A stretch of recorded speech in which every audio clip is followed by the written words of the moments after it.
ஹரே கிருஷ்ணா ஹரே கிருஷ்ணா ஹரே கிருஷ்ணா ஹரே கிருஷ்ணா. கிருஷ்ணனுடைய ஜனனத்தில் ரொம்பவும் சுவாரஸ்யமான விஷயம் எதுன்னு கேட்டீங்கன்னா, யமுனை கிருஷ்ணனுடைய திருவடியை ஆரம்பித்து வசுதேவர் ஒரு மூங்கி தட்டில் வச்சு குழந்தைய எடுத்துன்னு அந்த பக்கம் யமுனா நதிக்கு அந்த பக்கம் போகிறார். அப்போ வருண பகவான் பயங்கரமான ஒரு வருணத்தை ஏற்படுத்தி அவர் ஸ்நானம் பண்ண வைக்கிறார் கிருஷ்ணரை. இந்த பிரசவத்தீட்டை சுத்தம் பண்ணுறதுன்னு குழந்தை பிறந்தோடனே குளிப்பாட்டுவார். இப்போவும் நடக்கிறது இல்லையா, இந்த கர்ப்பத்தீட்டு போகணும் அப்படின்னு சொல்லிவிட்டு அதுக்கெல்லாம் நேரம் இல்லை. வசுதேவர் பிறந்த குழந்தைய அப்படியே எடுத்து மூங்கில் தட்டில் வச்சுட்டு கிளம்பிட்டார். அப்போது வருண பகவான் ஸ்நானம் பண்ண வைக்கிறார். இமம் மே வருணா சுதீகமம், அதுதான் முக்கியமான மந்திரமாக இருக்குது. எந்த கலச தீர்த்தமாக இருந்தாலும் எந்த சுவாமிக்கு திருமஞ்சனமாக இருந்தாலும் இமமே வருணான்னு வருணனை சொல்லி தான் நம்ம சுவாமியை சுத்தம் பண்ணுவோம். அப்படியாக வருணனே அசாத்தியமான மழையாக வந்தது. யமுனை பார்த்தது. கங்கை வாமனாவதாரத்தில் திருவடி பிரம்மலோகம் தாண்டி போகும் பொழுது பிரம்மா விஷ்ணுவுடைய காலை அபிஷேகம் பண்ணார்.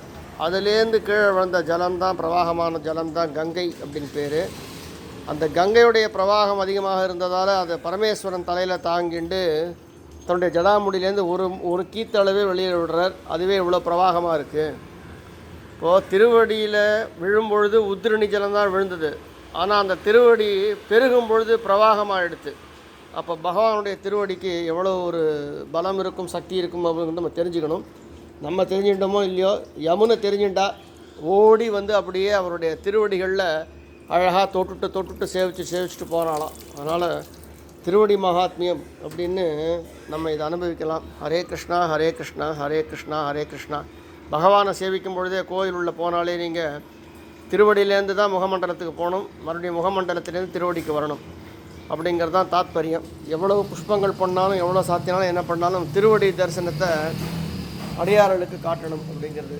திருவடி சொல்லுவா, பகவான் பெருசா, பகவான் நாமம் பெருசா, பகவானுடைய பாகவதால் பெருசான்னு. எல்லாத்துக்கும் மூல காரணம் திருவடி. ஏன்னா எல்லாருமே திருவடியை தான் தேடி அலையிறா. நாராயணா நாராயணா நாராயணா, கேசவாய நமஹா, நாராயணாய நமஹா, மாதவாய நமஹா, கோவிந்தாய நமஹா, விஷ்ணவே நமஹா, மதுசூதனாய நமஹா, திருவிக்ரமாய நமஹா, வாமனாய நமஹா, ஸ்ரீதராய நமஹா, ரிஷிகேசாய நமஹா, பத்மநாபாய நமஹா, தாமோதராய நமஹா, சர்வேஸ்வராய நமஹா.